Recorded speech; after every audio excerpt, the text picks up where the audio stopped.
These people were pushed to go back, but in fact they were not able to really enter the Belarusian territory, and they were not really able to enter Poland. So they were stuck on a kind of no man's land in a, I would say, in a deadly zone between two countries,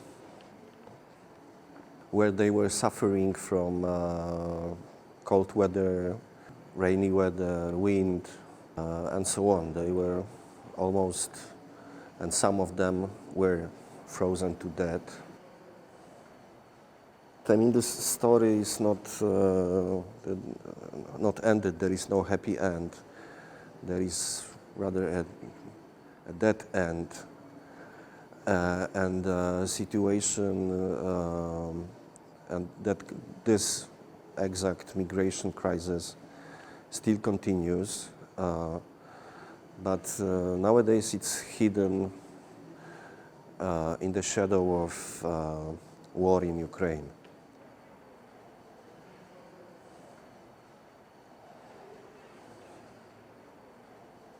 They create a beautiful, nice facade using their faces, smiles, hands with the gesture of victory.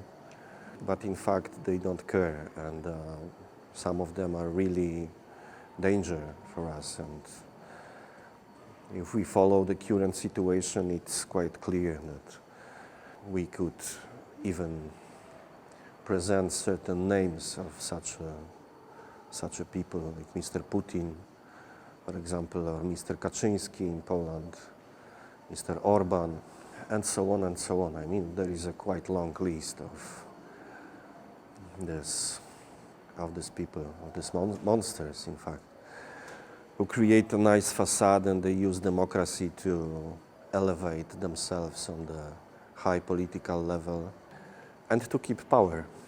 I mean, the power is, let's say, fetishized by them.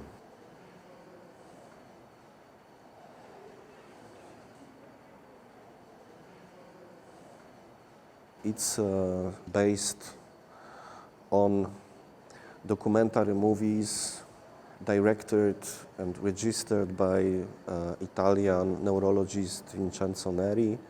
And from the current perspective, his movies are not really medical movies. They are rather existential movies, or existential stories about ill people, about the catastrophe of the body, of the human body. And there is a certain beauty encrypted in his movies.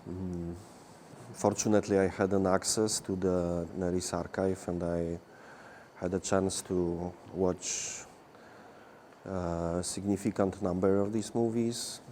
So I was inspired by this, and then I decided to ask actors, professional actors, male and female, to perform gestures which are filmed, and behavior of patients which was filmed by Neri.